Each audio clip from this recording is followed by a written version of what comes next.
How does this one guy on one guitar play like an entire band? His name, Alexandr Misko. He picked up the guitar at 12. Then he threw the rulebook out. No standard tuning. Frets he stopped using.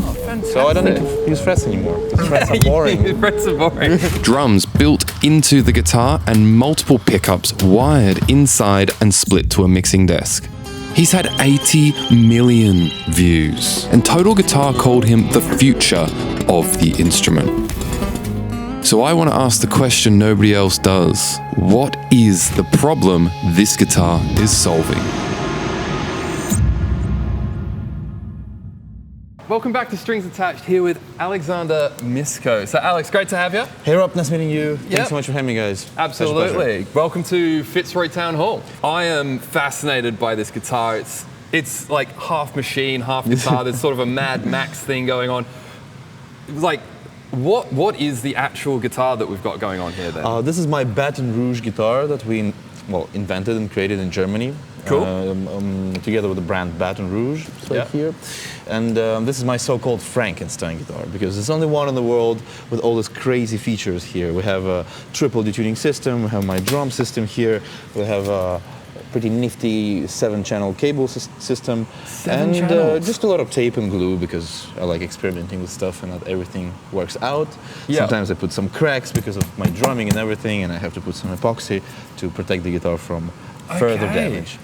Excellent. Well, let's start with like what the pickups and the playing, I guess. What have you got this tuned to generally? Like, what is there like a standard tuning that you work? Well, there's no standard tuning. Every song is in different tuning, and all my tunings tend to be super low, just because I don't break strings this way. People always ask how you cannot break strings if you go like.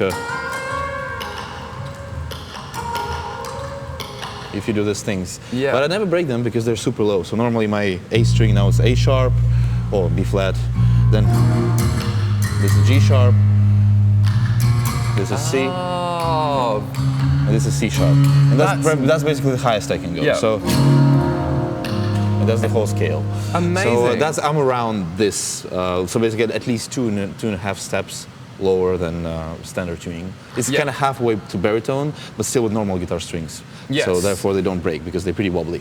So these are just sort of a standard, like they look nickel. Are they nickel? It's a nickel bronze. Nickel it's a Dodaro nickel bronze 13 to 56. 13 it's not even a custom set because I'm just too lazy to go into that. And you just want to be able to get off the shelf, right? When you're in another country, you can just get them. Yeah, absolutely.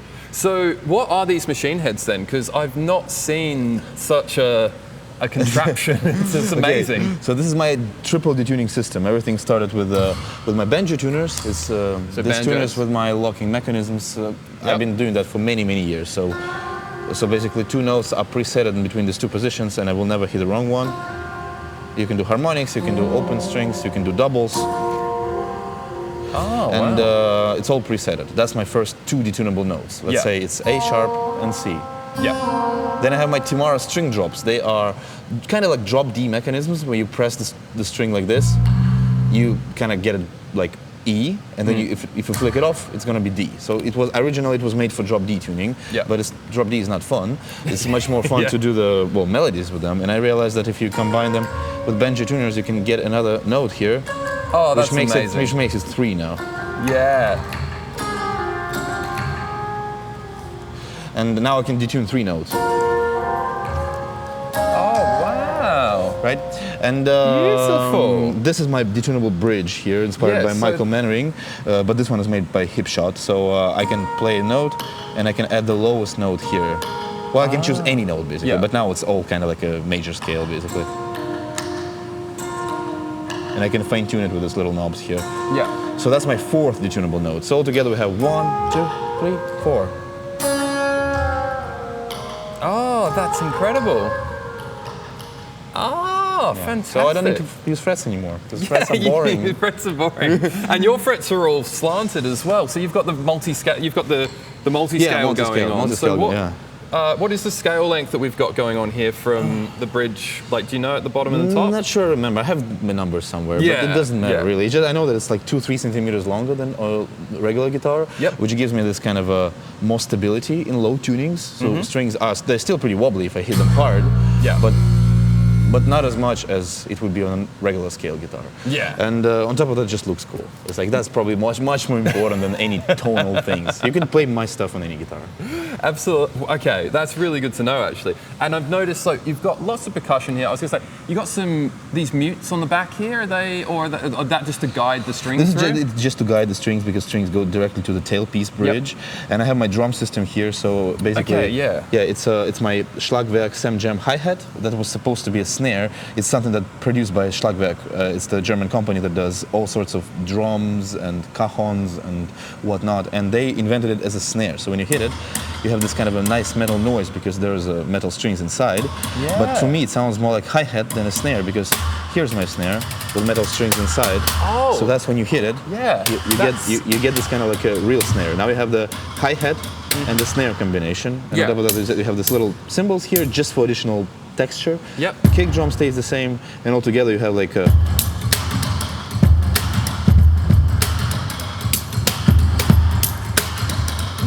But I can do the same thing here.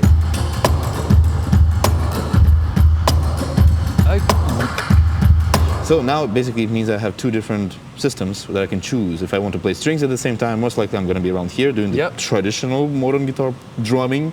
More, I mean, the stuff that happens here. But if I want to go fancy, hip-hoppy, or drum and bassy,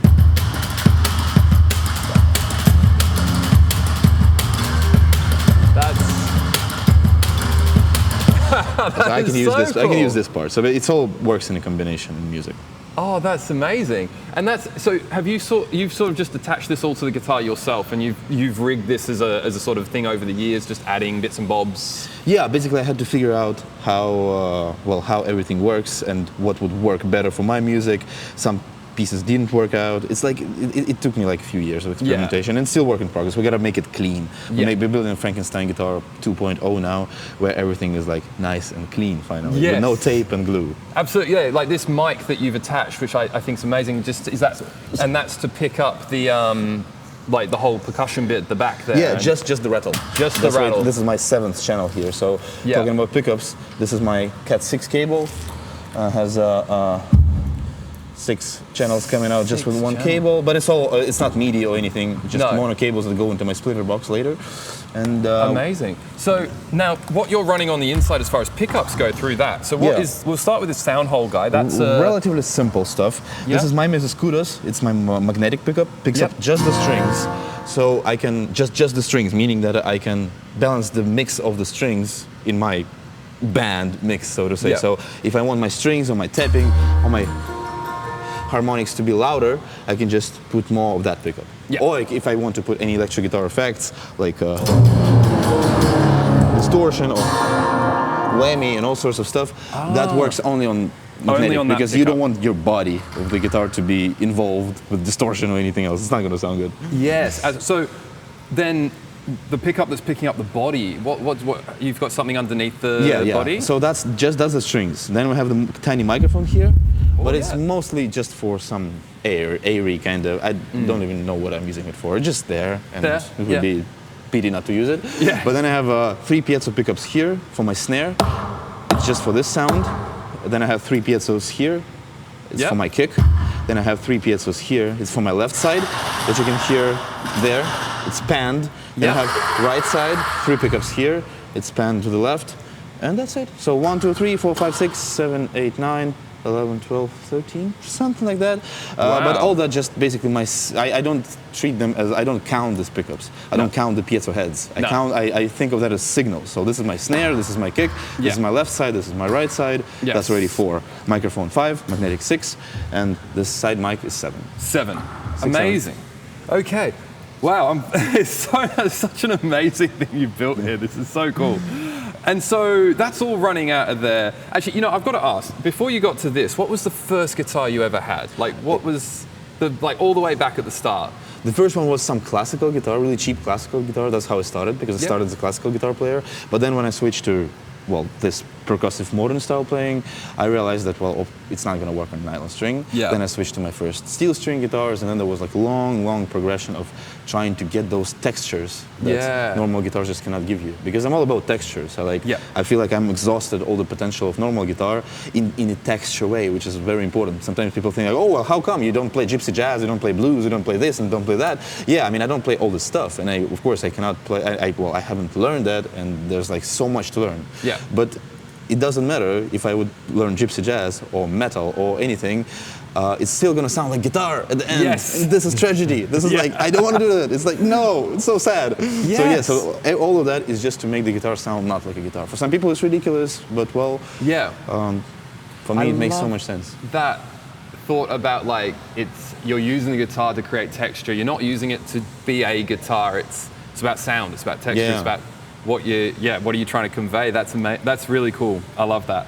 So I guess that also, what you've been playing, I imagine, many years. When did things all become like, I suppose, like you became like you had a serious relationship with music? You know, your strings became attached, as the show's called, to music. Did you have a sort of point when you were growing up when you heard something and you were like, oh my God, that's where I'm going? Well, that's, I guess, was with fingerstyle guitar when I first heard Don Ross. That's a great Canadian player, and then through him I discovered Andy McKee, John Gom, Mike Dawes, Thomas Labe, all of my big inspirations in the guitar world, in the modern guitar world. Yeah. And that's when it all started for me. Like I just fell in love with music, and I was just learning hundreds of their pieces. Then at some point I started writing my own pieces and my own arrangements, and then slowly but surely, just consistent work. I was never even dreaming about like playing concerts and doing all that stuff. I was just excited, and then at some point I felt like I reached some level where I just needed to share that with someone, and I didn't have anybody around me to, I guess, appreciate it in a way I needed it. Yeah. In a more like kind of obsessive way, like, oh cool, we're like-minded, let's just talk about this stuff for hours. Yeah. Well, like, because probably your parents or your like school friends will not be able to give you that. No. So that's what was the reason why I started uploading stuff on the internet like more than 10 years ago. Love the guitar. Let's move on and have a look at these pedals. So you're running into, what's the, first? I have no idea. Okay, let me just, a super quick run, but it's going to be clear. So I have the mixer. This is my QSC Touch Mix 8. Yep. And all the 10 channels are taken by either my guitar channels or some dry effect channels. Yeah. And that's the head. That's where it all kind of starts, really. So the mixer is at the beginning of the chain, because I have to mix all the signals first before I give the final signal to the sound guy or whatever. Because the final signal would be just 2 stereo jacks, so I would need to do something with my 7 signals before that. Yeah. So it goes into the mixer, and if you check all this little text, there's going to be exactly how I separate one thing from another. It's like snare, left side, right side. There's also octave and other things, and basically it means that I also control my bass, for example, my octave pedal. That I send just the dry effect into my mixer, where I can compress and noise gate and do all the nerdy things with each and every channel. Yes. So I can almost treat every signal as a separate kind of band member. If you want to think of that, like a bass player, or like a magnetic pickup would be like a guitar player in this case. And kick, drum, and snare, that would be all separate things that create my drum set. Yeah. Yep. So just a magnetic goes into octave. That gives me this nice fat bass. Yep. That you cannot achieve in any way outside from this. I mean, this is the only option in the market. Yeah, absolutely. So Boss OC5, if you play solo guitar, use this. Yeah. Then it goes into electroharmonic POG. This is the high octave. Yep. It's a little bit in the mix. It's always on. Also goes into the mixer where I compress and noise gate it. Oh, sorry, not compress. I EQ it and do all sorts of things. This just gives this nice. You're not even gonna hear it that much, but it gives this nice kind of almost like 12-string guitar resonance to it, because it pitches that high thing in there, but just a little bit in the mix, so it doesn't sound too toxic in a way, you know? Just like a little secret sauce. Yeah, like a secret sauce. That's what it is, Then it goes into, it's all magnetic line, right? Then it goes into my whammy. Well, that's pretty straightforward. Yeah. It's just for this like cool, all sorts of things. Yep. Then it goes into my electroharmonics Mel 9. That's another secret sauce. It's my orchestras, choirs, and all sorts beautiful sound. And all sorts of fun things like. Oh yeah, it's that Mellotron orchestra sound. Exactly. Yeah. Always reminds me of Radiohead. Oh, amazing. Yeah. So yeah, this is something that that's a secret sauce, and at this point I use it on almost every song of mine because it just kind of creates this shimmery orchestral feel behind everything you play, which is not quite clear. What is that? Is it a reverb, some weird reverb, or what is that? So you cannot really quite guess what it is if you don't know what that is the pedal. Totally. So that's why but it makes everything so much more epic, and it works for my music. Then distortion. It's like I don't know I have no idea what it is. It should be small because it should be easier to travel with. Wildfire. Something, yeah. Doesn't matter. It should be something small because it's just for 30 seconds in the whole set. Then we go into my delay. That's actually where all the signals. So that was just the magnetic chain. Then that magnetic chain goes back into my mixer, and I send the final stereo pair. It's here, so stereo pair of jacks, and they go into delay. So it means that all the pickups, all these things are now getting processed by delay because I want delay to be on everything. It's a stereo timeline delay. Pretty classic. Are you just using sort of like a tape or just a basic analog kind of thing in there? I use also just 2 different ping pongs. I used to have all sorts of presets, but now I know that presets take time. And also you can mix them up because sometimes you press 2 buttons instead of 1. So now just long reverb and short reverb for the whole set. Beautiful. The same goes, that's delay. And the same goes for reverb. Long and short. Long and short. It could have been much more complicated, but again, you pay with time for complexity. Absolutely. This is complicated enough. I can see. And then the mute, is that? It's a stereo kill switch, and it's a rare thing. It's like you cannot just that easily find a stereo kill switch. Either you use 2 tuners, for example, but it's stupid. So so this one is handmade. I think it's Saturnus Works. It's, probably that's the only company that does it. They're handmade. Well, keep that one in mind. The only stereo mute switch. Unless if you can build one for yourself, but I cannot. And then my RC5 loop station, just 1 button. I like to use looping sometimes, but I don't need the complicated big one. So and all that is stereo because that's super important. So a lot of my pickups are panned in different ways, so it's important to preserve that stereo and to make it even like bigger and lushier through delays and reverbs, and that's why it's like stereos is super important. I feel really bad when the venue cannot provide that. But today we have this beautiful system with subs and with proper stereo, so I think it's going to sound great. Oh, I can't wait to hear it. It's going to be epic. That's amazing. Well, we'll close it off. Look, we close it off always with a bit of a hot take. Let's do that. What is your hot take? Music, anything? What are you? Hot take. Strings don't matter, woods don't matter, pickups don't matter, pedals don't matter. Practice. Practice matters. On stage, people right there are not going to distinguish what you're using for reverb and what kind of strings you use. It doesn't matter. Your music should matter, and your, how to say, and you should be convincing when you play. That's the whole thing. You should be visible that you put in the hours of practice and that you know what you're doing. And thinking too much about wood combinations and strings gets you away from the goal of why you started playing guitar in the first place. To do music. To do the music, yes. To play, yes. And not to nerd around too much about stuff that don't matter. Which is what we're doing right now. But I think that is a great place to finish on because it is true. It's like you've got to this point, but ultimately you're trying to create music. And connect with people. Yes, connect with people. Oh, and there's one last thing I know that you use, which I just seen down here, which I thought I'd just mention. Is your Star Wars DVD. Yeah, it's the German version of Phantom Menace, and it's the only good use of this movie, anyways. So when you put it, you put it right here like this, and you hit it, and it sounds like magic. It sounds like snare drum. It's so cool. I have a piece which is called Intergalactic March, so I'm gonna play it tonight for sure. Fantastic. Look, Alex, thank you so much for having us. Thanks so much. It's been such a pleasure. Absolutely. And hope you're going to enjoy the show. Yeah, we'll do. Awesome. We'll Thanks catch so much, you guys guys. later. Thank you.